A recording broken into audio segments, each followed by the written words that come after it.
Good morning mga sisters, balanga vlogger at email pa sa content creator na batan ka papapasabi ka na nagtagaan ng Porda, go! Yung video nga pala na ito ay nung Sabado pa nga pala ito. Buti naman hindi tayo nagising ng alas 4:30. Fast forward, nakaligo na nga pala tayo sa mga oras na yan. Today is the day ng mother and daughter 3rd year anniversary namin sa church. Naglagay na nga pala tayo ng sunscreen yan kasi mainit, baka masunog tayo.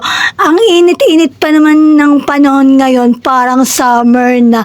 Ang sarap maligo sa dagat or sa swimming pool or mag-family outing or mag-church outing. Kasi nga sobrang init ng panahon, parang summer na talaga. Kahit di pa man summer. Napakarami ko nga namang dinadala sa inyo. By the way, nagkilay nga lang pala tayo sa mga oras na yan. Nag-retouch at nag-ayos na rin tayo. Para always pretty naman tayo. Huy, hindi ganun. Kahit naman di tayo mag-ayos, always pretty at maganda tayo.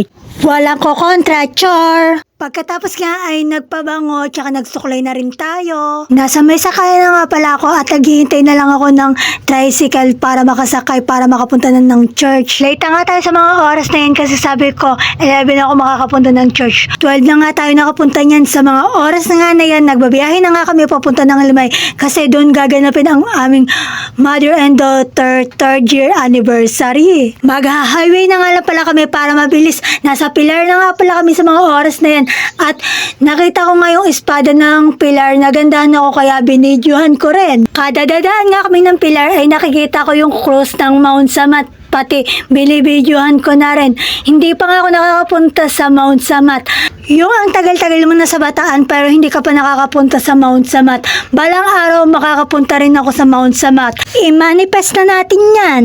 Fast forward, nandito na nga kami sa Limay. Hindi pa nga nag-uumpisa ang mother and daughter fellowship dito. Yung 1 PM nga ang call time pero late na nga kami dumating. Hindi naman siya exact 1 PM nag-start. Mga 2 PM na nag-start. Umawit nga muna tapos nagbigay ng kanya-kanyang testimony. Hindi ko na nga nabidyohan yung pagpipreaching kasi bawal yun. Pag oras ng preaching is makikinig ka lang talaga at bawal nga mag-video. Pagkatapos nga ng preaching ay may part 2, nagpa-games nga lang. Yung games nga na yan ay dalawa lang, mother and daughter lang ang kasali. Yung isang games na kasali ako, hindi ko nga na-videoan yun. Pagkatapos nga ay namili lang ako pero nagpaalam muna ako sa kasama ko. Mili nga lang pala ako ng Coke mismo, Bicat at Graham Bar. Nagsasalita nga lang pala ako sa mga oras na yan.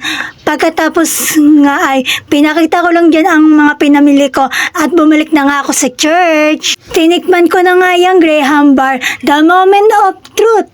Napa-thumbs up nga ako dyan. I-rate ko nga yan ng 10 out of 10 kasi napakasarap naman talaga. Para siyang ice cream na may Graham Bar. Pag ganyan nga naman kasarap ang kinakain mo, satisfied talaga ang cravings mo. Kumain na nga rin pala ako ng bikat dyan at uminom na rin ako ng soft drinks dyan. Kung tinapos mo nga itong video na to, maraming salamat sa pagtapos mo ng video na to.